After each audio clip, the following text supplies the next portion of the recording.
திருச்சிற்றம்பலம். என்னாருடைய சிவனை போற்றி, எந்நாட்டவருக்கும் இறைவா போற்றி. அனைவருக்கும் வணக்கம். துலா ராசிக்குண்டான ஜூலை மாத பலனை பத்தி நம்ம பார்க்கலாம். துலா ராசி 1-8 குடையவராக இருக்கக்கூடிய சுக்கிரன் உங்களுடைய ராசி அதிபதி, உங்களை ஆளக்கூடிய கிரகமாக இருக்கக்கூடிய சுக்கிரன் ராசிக்கு 8ஆம் வீட்டுல இருக்கிறார். அதுவும் ஆட்சி பலம் பெற்று இருக்கிறார்.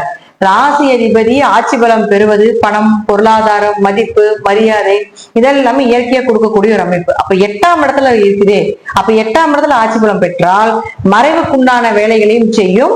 அந்த ஆட்சி பலம், அந்த பலத்திற்குண்டான வேலையும் அது செய்யும். அப்ப 8ஆம் இடம் அப்படிங்கிறது திடீர் வருமானம். இது சுபகிரகம் இல்லையா? திடீர் வருமானம், திடீர் அதிர்ஷ்டங்கள், திடீர் ஏற்றங்கள், திடீர் இழப்புகள், பெரிய அமௌண்ட், லாட்ரி, ஷேர் மார்க்கெட், இது போல சிறு உழைப்பு மூலமாக பெரும் பணம் வரக்கூடியது எல்லாமே 8ஆம் இடம் தான். பிளாக் மணி வர்றது, அரசியல்வாதிகளுடைய பணம் வர்றது, இது எல்லாமே பாத்தீங்கன்னா சுக்கிரன் கொடுக்கறதா இந்த மாதம். அப்போ உங்க ஜாதக தசாபுத்தி நல்லா இருந்தால், உங்க ஜாதகம் பலமான ஜாதகமாக இருந்தால், ஏன்னா குரு பார்வை துலாத்துக்கு இருக்குது, அதனால தசைகளும் ஜாதகமும் நல்லா இருந்தால் இந்த மாதம் பெரிய அமௌண்ட் அப்படிங்கிறது உங்களுக்கு வரும். பெரிய லெவல், அதாவது ஏதோ ஒரு விஷயத்துல சாதிப்பீங்க, ஏதோ ஒரு முயற்சிகள் கைக்கூடி வரும். அதாவது கடைசிக்கு ஒரு பணமாவது வெளியே கொடுத்துட்டு கொஞ்ச நாள் வராம இருந்தது, யாரோ வாங்கிட்டு போயிட்டாங்க அப்படின்னா நம்ம சொல்லுவோம் இல்லைங்களா, வாங்கிட்டு ஓடிட்டாங்க, எனக்கு அந்த பணம் எல்லாம் போயிடுச்சு. இழந்த பணம், இழந்த சொத்துக்கள் இது எல்லாமே மீண்டும் திரும்பி எடுக்கக்கூடிய ஒரு சூழ்நிலைகளை இந்த சுக்கிரன் ஏற்படுத்தி கொடுப்பார். அடுத்தது செவ்வாய். இந்த செவ்வாய் யார்? உங்களுக்கு 2 மற்றும் 7ஆம் அதிபதி கேதுவோட சேர்ந்து 11ஆம் வீட்டுல நிற்கிறார். அப்ப 2 குடையவர் 11லயும் 7 குடையவர் 11ல இருக்கும் பொழுது கண்டிப்பாக உங்களுக்கு ஏதாவது ஒரு வழியில உங்களுக்கு பண வரவு, குடும்ப ரீதியாக ஒரு ஒற்றுமை, கணவன் மனைவியோட வெளியே போயிட்டு வர்றது, அவங்களுக்கு ஏதாவது செலவு பண்றது, அதீத லாபங்கள் கிடைப்பது அவங்க மூலமாக, இதெல்லாம் ஏற்படுத்தி கொடுக்கும். ஆனால் அங்க கேதுன்னு சொல்லக்கூடிய ஒரு பெரிய கிரகம் இருக்கிறதுனால எப்படியும் கேது 11ஆம் இடத்துல இருந்தா லாபத்தை தான் கொடுக்க போறாரு. ஆனா இந்த காம்பினேஷன் கொஞ்சம் தடைக்கு பின் லாபம், தடைக்கு பின் உங்களுக்கு குடும்ப ஒற்றுமை, சின்ன சண்டைக்கு அப்புறம் ஒரு சந்தோஷங்கள். அப்போ இப்ப பாருங்க 7ஆம் அதிபதினு சொல்லக்கூடியவர் செவ்வாய் இல்லையா? அப்ப செவ்வாய் அப்படின்னு சொல்லக்கூடியவர் யார்? உங்களுக்கு திருமணத்தை செஞ்சு கொடுக்கக்கூடிய கிரகம். அப்ப திருமண வாய்ப்புகள் இதெல்லாம் தேடி வரும். ஆனா கொஞ்சம் பார்த்து கூட கேது இருக்கிறதுனால ஒரு முறைக்கு பல முறை விசாரிச்சு செய்யணும் அப்படிங்கறதா உண்மை. அடுத்தது பாருங்க குருவை பொறுத்த வரைக்கும் நம்ம சொல்றது ஒரே ஒரு விஷயம் தான். ஏகதேசமா குரு உங்களுடைய 3ஆம் இடத்தை பார்க்க கடுமையா முயற்சி செய்வீங்க, முயற்சி செய்து ஜெயித்தே தீர வேண்டும் அப்படிங்கிற அமைப்பு உண்டு. இந்த வருஷமெல்லாம் நிறைய புது புது விஷயங்களை கத்துக்க போறீங்க.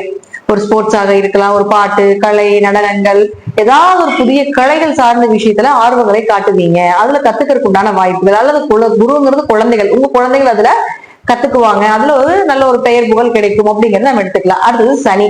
சனியை பொறுத்த வரைக்கும் பாத்தீங்கன்னா துலா ராசிக்கு சனி 4-5 குடையவர் ஆகி வக்ரம் பெறுகிறார் இந்த மாதம் 13ஆம் தேதிக்கு. அதுல இருந்து ஆரம்பிச்சு நவம்பர் மாதம் 28ஆம் தேதி வரைக்கும் வக்ரம். அப்ப உங்களுடைய நல்ல விஷயம் உங்க ஜாதகத்துல ஏதாவது ஒரு வகையில 4-5 குடையவர் அப்படின்னு சொல்லக்கூடிய சனி, வீடு, மனை, சொத்துக்கள், குழந்தைகள் ரீதியாக வரக்கூடிய எல்லாத்தையும் நல்ல விதமாக ஜாதகம் இப்ப அனுபவிக்க போறீங்க. அப்போ அந்த சனி பகவான் வக்ரம் ஆகும் பொழுது உங்க ஜாதகத்துல சனி வக்ரமாக இருந்தால் இன்னும் கொஞ்சம் அதிகமா அனுபவிப்பீங்க. அப்படி இல்லைன்னா இந்த இடப்பட்ட காலகட்டங்களை கொஞ்சம் கவனமாக பொறுமையாக இன்னும் செயல்படுத்தி கொள்ள வேண்டும்.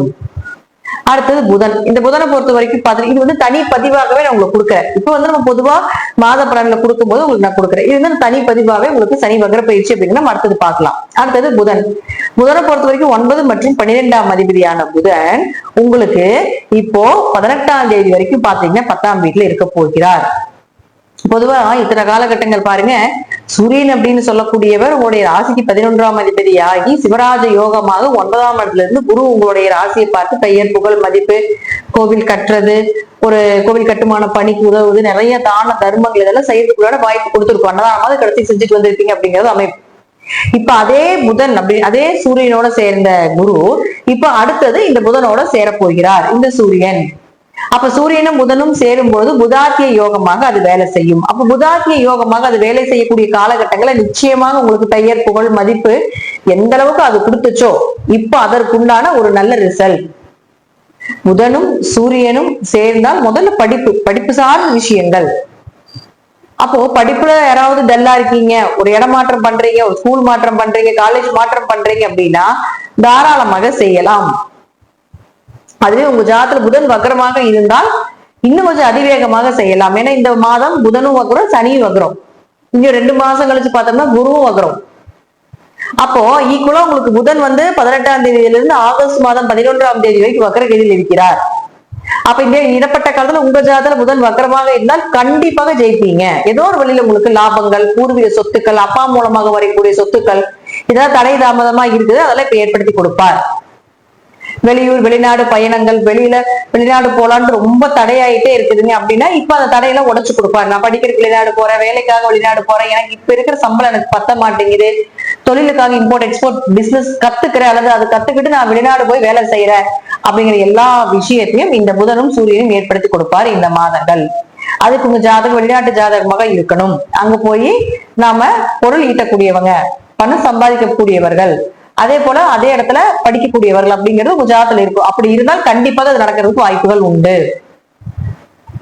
இந்த மாதம் துளாராசியை பொறுத்த வரைக்கும் பாத்துட்டீங்கன்னா முழுக்க முழுக்க முழுக்க முழுக்க 70% யோகத்தை கொடுக்கக்கூடிய அமைப்பே. உங்க ஜாதகத்துல சனி வக்கரமாக இருக்கிறாரா அல்லது புதன் வக்கரமாக இருக்கிறாரா கொஞ்சம் அனலைஸ் பண்ணிக்கோங்க. ஒருவேளை சனி வக்கரமாக இருக்குது அப்படின்னா உங்களுடைய எல்லா நல்ல விஷயத்தையும் 13ஆம் தேதிக்கு முன்னாடியே செய்து கொள்வது என்பது ஒரு சிறப்பு. வக்கரமாக இல்லை என்றால், வக்ரமாக இருந்ததுன்னா கொஞ்சம் ஸ்பீடா அதே இடத்துல இன்னும் கொஞ்சம் அதிகமா நடக்கிறதுக்கான வாய்ப்பையும் இந்த 13ஆம் தேதிக்கு மேல உங்களுக்கு சனி செயல்படுத்தி கொடுப்பார். புதன் வக்ரமாக இருந்தால் ஒரு படிப்பு தடை ஏற்படும், அல்லது படிப்பு மாற்றங்கள் ஏற்படும், அல்லது படித்த படிப்புக்கு உண்டான வேலை கிடைக்காது. அப்படி படித்திருந்தாலும் வேலை கிடைத்திருந்தாலும் அது ஒரு நல்ல சம்பளம் இல்லை, நல்ல திருப்தி இல்லை, மன திருப்தி இல்லை, திறமை ரொம்ப ஜாஸ்தியா இருக்கு, ஆனா திறமைக்குண்டான ஒரு நல்ல விஷயங்கள் கிடைக்கல அப்படிங்கறதுல தான் இந்த புதன் வக்ரம். அப்ப இயற்கையா உங்களுக்கு அது வக்கரமாக இருக்குது அப்படின்னா இந்த வக்கரமாக இருக்கக்கூடிய இந்த மாதத்துல நீங்க செய்யக்கூடிய இந்த செயல்கள் உங்களுக்கு அடுத்தடுத்த கட்டத்துக்கு கொண்டு போய் விடும் அப்படிங்கறது மாற்று கருத்து கிடையாது. இது உங்களுக்கு ஒரு ஜாக்பாட்டாக நீங்க எடுத்துக்கலாம். புதன் வக்கரம் அங்க போய் நாம பொருள் ஈட்டக்கூடியவங்க, பணம் சம்பாதிக்கக்கூடியவர்கள், அதே போல அதே இடத்துல படிக்கக்கூடியவர்கள் அப்படிங்கிறது உங்க ஜாதகத்துல இருக்கும். அப்படி இருந்தால் கண்டிப்பாக அது நடக்கிறதுக்கு வாய்ப்புகள் உண்டு. இந்த மாதம் துளாராசியை பொறுத்த வரைக்கும் பாத்துட்டீங்கன்னா முழுக்க முழுக்க முழுக்க முழுக்க 70% யோகத்தை கொடுக்கக்கூடிய அமைப்பே. உங்க ஜாதகத்துல சனி வக்கரமாக இருக்கிறாரா அல்லது புதன் வக்கரமாக இருக்கிறாரா கொஞ்சம் அனலைஸ் பண்ணிக்கோங்க. ஒருவேளை சனி வக்கரமாக இருக்குது அப்படின்னா உங்களுடைய எல்லா நல்ல விஷயத்தையும் 13ஆம் தேதிக்கு முன்னாடியே செய்து கொள்வது என்பது ஒரு சிறப்பு. வக்கரமாக இல்லை என்றால், வக்ரமாக இருந்ததுன்னா கொஞ்சம் ஸ்பீடா அதே இடத்துல இன்னும் கொஞ்சம் அதிகமா நடக்கிறதுக்கான வாய்ப்பையும் இந்த 13ஆம் தேதிக்கு மேல உங்களுக்கு சனி செயல்படுத்தி கொடுப்பார். புதன் வக்ரமாக இருந்தால் ஒரு படிப்பு தடை ஏற்படும், அல்லது படிப்பு மாற்றங்கள் ஏற்படும், அல்லது படித்த படிப்புக்கு உண்டான வேலை கிடைக்காது. அப்படி படித்திருந்தாலும் வேலை கிடைத்திருந்தாலும் அது ஒரு நல்ல சம்பளம் இல்லை, நல்ல திருப்தி இல்லை, மன திருப்தி இல்லை, திறமை ரொம்ப ஜாஸ்தியா இருக்கு, ஆனா திறமைக்குண்டான ஒரு நல்ல விஷயங்கள் கிடைக்கல அப்படிங்கறதுல தான் இந்த புதன் வக்ரம். அப்ப இயற்கையா உங்களுக்கு அது வக்கரமாக இருக்குது அப்படின்னா இந்த வக்கரமாக இருக்கக்கூடிய இந்த மாதத்துல நீங்க செய்யக்கூடிய இந்த செயல்கள் உங்களுக்கு அடுத்தடுத்த கட்டத்துக்கு கொண்டு போய் விடும் அப்படிங்கறது மாற்று கருத்து கிடையாது. இது உங்களுக்கு ஒரு ஜாக்பாட்டாக நீங்க எடுத்துக்கலாம். புதன் வக்கரம் நார்மலா என்ன இருக்குதோ அதுல கொஞ்சம் கவனம் இன்னும் அதிகமாக செலுத்தி உங்களுடைய வேலைகளை செய்ய வேண்டும். துளாராசி வெற்றிப்பாதை நிச்சயமாக இந்த மாதம் உண்டு அப்படிங்கிறத நம்ம எடுத்துக்கலாம். நன்றி. மீண்டும் ஒரு நல்ல பதிவுல சந்திக்கலாம். திருச்சிற்றம்பலம், தில்லையம்பலம், ஸ்ரீ நரசிம்ம சரணம்.